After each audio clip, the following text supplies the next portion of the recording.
All right, welcome everyone. Look, if you're an international traveler planning a trip to South Korea, chances are Seoul is sitting right at the very top of your itinerary. And honestly, that makes sense. But today, we're diving into an explainer on the ultimate coastal counterpoint to the capital. We're unpacking the absolute hottest must-visit places in Busan. This city is just a dynamic, buzzing hub that perfectly blends towering skyscrapers with pristine beaches, deep history, and honestly, some of the most incredible food you'll ever taste.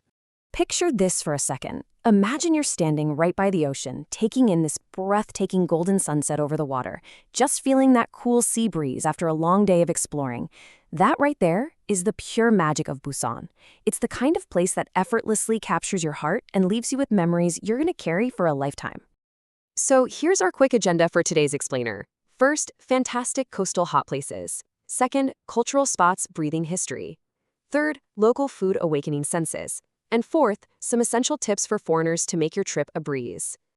Let's dive right into Section 1, Fantastic Coastal Hot Places. Busan has this absolutely wild contrast that you really don't see anywhere else.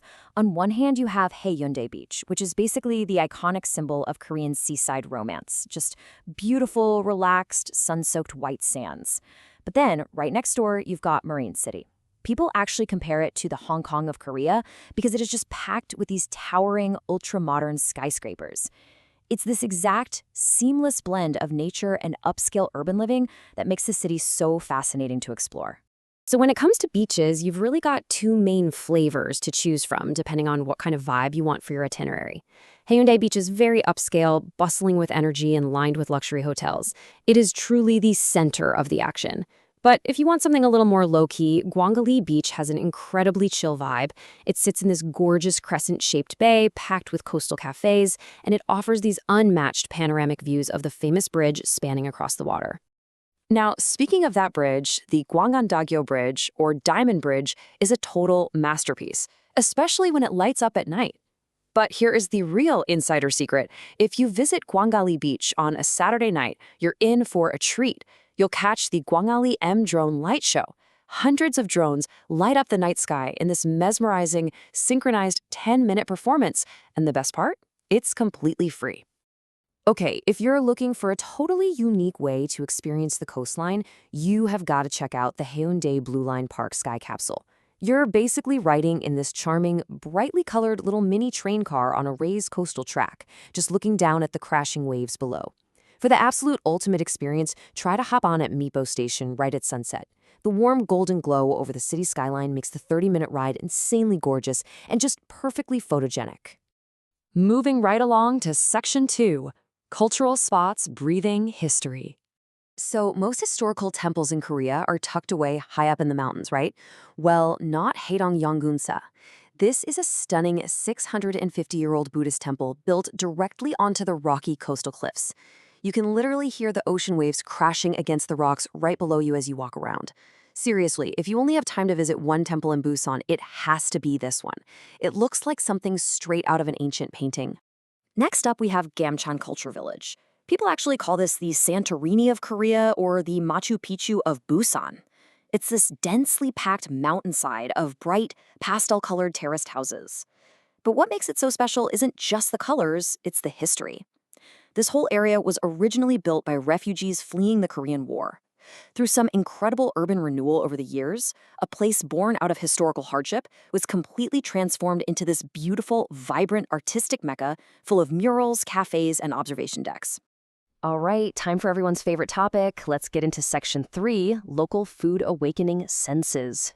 To really get Busan's food scene, you have to rewind to the 1950s. Because refugees from all over the country settled down here during the war, Busan basically became a massive cultural melting pot. Food was incredibly scarce, which naturally led to some serious innovation. Iconic dishes like milmyeon and dwaejjikokbap were literally born out of necessity and survival. And then later, jumping to the 1980s, that same spirit of culinary evolution gave us the famous nut-filled siat hatak. If you want to feel the true, unfiltered heartbeat of Busan's food scene, you've got to head straight to the markets. You're going to hear this phrase, oiso, boiso, saiso. That's local dialect for, come, see, and buy. This is the loud, energetic slogan of the iconic Jagolchi Seafood Market, which happens to be the largest in all of Korea. It just perfectly embodies that lively, passionate, bustling energy the locals are known for. Okay, so what exactly should be on your plate? Here's your absolute must-try list. First up, dweji gukbap. It's this hearty, rich pork bone soup served with rice that honestly feels like a warm hug in a bowl. Next, milmyeon, sweet, sour, and spicy cold wheat noodles that hit the spot perfectly on a warm day. For a street snack, grab a siat hatak, a crispy, chewy, beautifully greasy pancake that's cut open and stuffed with a literal explosion of nuts and seeds. And of course, you have to cap off your evening with chimak, the legendary combo of savory Korean fried chicken and an ice-cold beer. Here's a little pro tip for you. Food just tastes better with a killer view. I highly recommend picking up a haul of those amazing street foods and taking them up to a spot like Hwangyongsan Mountain, sitting there enjoying those late-night snacks while taking in the dazzling panoramic nightscape of the entire city below. Wow, it is an experience you won't soon forget. Finally, let's wrap things up with Section 4, Essential Tips for Foreigners.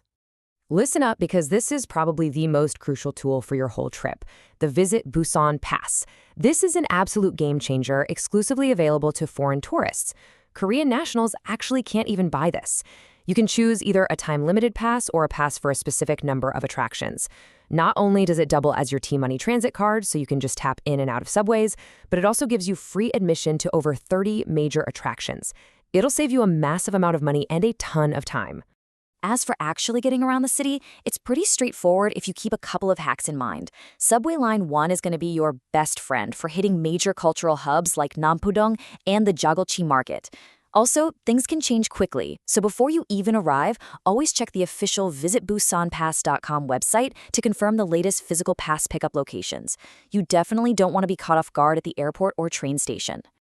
So, from those neon-lit ocean bridges and futuristic sky capsules to centuries-old cliffside temples and bustling historic street food markets, Busan is just a city of incredible, vibrant contrasts. It is truly a coastal wonderland perfectly built for the international traveler. So I've got to ask, which charm of Busan are you most looking forward to? Start planning your itinerary, pack your bags, and get ready for the absolute trip of a lifetime.